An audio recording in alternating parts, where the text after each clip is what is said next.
भक्तों को मकर संक्रांति की हार्दिक बधाई देता हूं।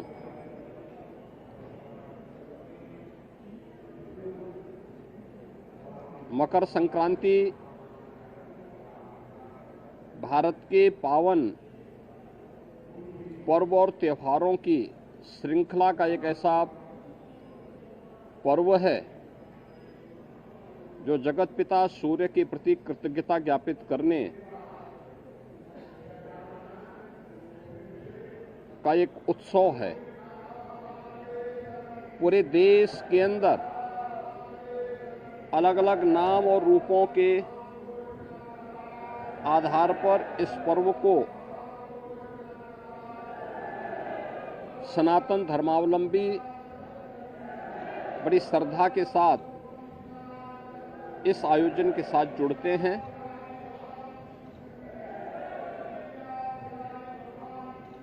देश के अंदर उत्तर हो, दक्षिण हो, पूरब हो, पश्चिम हो, पूरे देश के अंदर अलग अलग नाम और रूपों में इस पर्व को लोग मनाते हैं, इस उत्सव के साथ जुड़ते हैं। उत्सव भारत की सनातन धर्म की परंपरा में आनंद के क्षणों को एकजुटता के साथ, एकता के साथ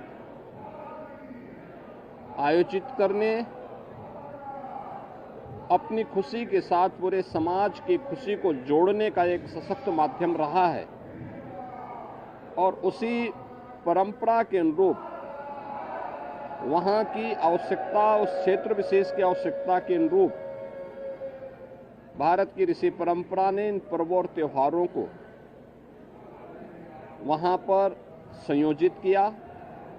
आज उसकी विराट रूप हम सबको देखने को मिलते हैं।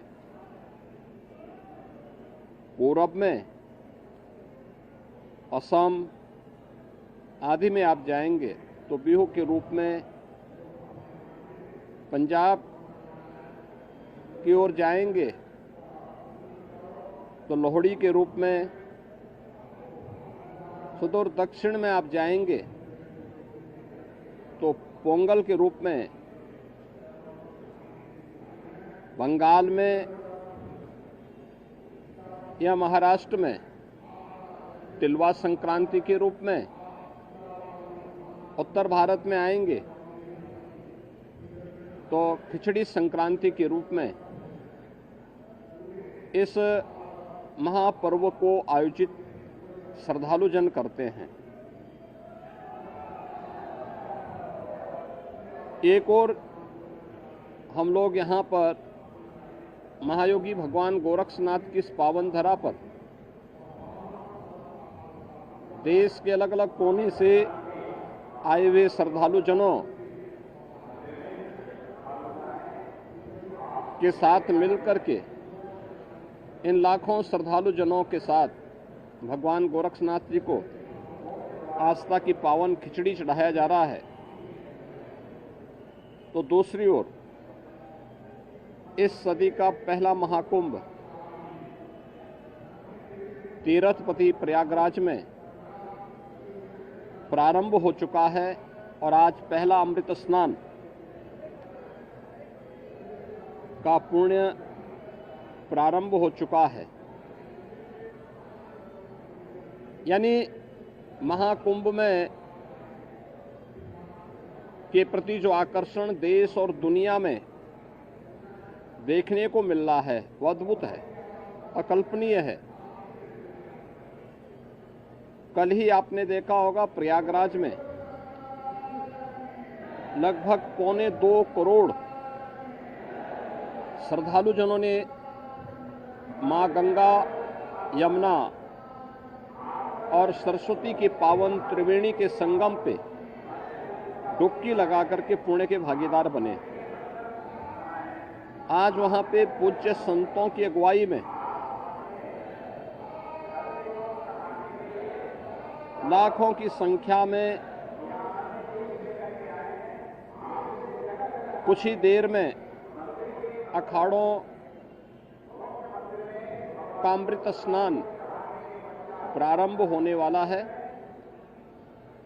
और इसके साथ ही ब्रह्म मुहूर्त में 3 बजे से ही लाखों की संख्या में श्रद्धालुजन अभी से वहां डुबकी लगा रहे हैं, पुण्य के भागीदार बन रहे हैं। उसमें देश और दुनिया से आए हुए सनातन धर्मावलंबी तो हैं ही, साथ साथ सनातन धर्म के प्रति आकर्षित तमाम विदेशी श्रद्धालु भी इस महाकुंभ के साक्षी बन रहे हैं। महाकुंभ का आज द्वितीय स्नान है, लेकिन पहला अमृत स्नान जिसमें अखाड़ों की शोभा यात्रा निकलेगी, उनकी सवारियां निकलेंगी, यह भी आज महाकुंभ में होगा और इस प्रारंभ होने वाला है।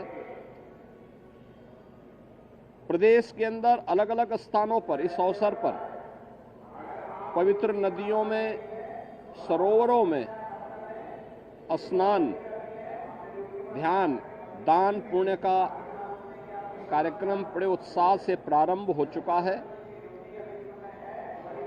ये मेरा सौभाग्य है कि मुझे अभी यहाँ पर भगवान गोरक्षनाथ की इस पावन स्थली पर बाबा के श्री चरणों में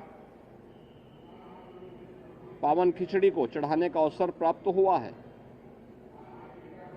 आज दिन भर लाखों की संख्या में प्रदेश भर से, देश भर से और नेपाल आदि देशों से भी आए हुए ये सभी लाखों श्रद्धालु बाबा को अपनी पावन खिचड़ी चढ़ाएंगे। आपने देखा होगा कहीं भी कोई समस्या नहीं, श्रद्धालुजन बड़ी श्रद्धा के साथ अपनी आस्था की खिचड़ी चढ़ा रहे हैं और बाबा के प्रति अपनी श्रद्धा को व्यक्त कर रहे हैं। इस अवसर पर मेरी पूरे प्रदेश वासियों से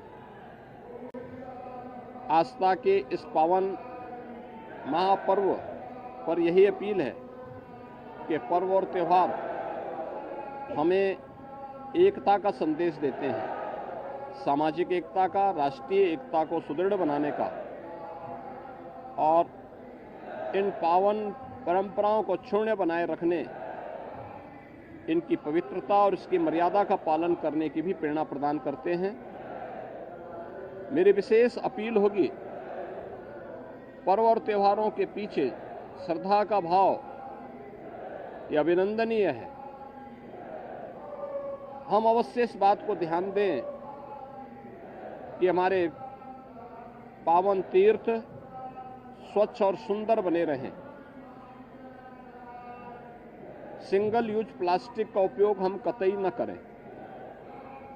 कहीं भी जहां तहां गंदगी न करें। शासन प्रशासन सभी पूज्य संतों के, श्रद्धालुजनों के सबकी व्यवस्था के लिए पूरी तन्मयता के साथ लगे हैं। अनेक स्वयंसेवी संगठन श्रद्धालुजन और संतों की सेवा के लिए तत्परता के साथ कार्य कर रहे हैं और मुझे पूरा विश्वास है कि ये सभी आयोजन सकुशल संपन्न होंगे।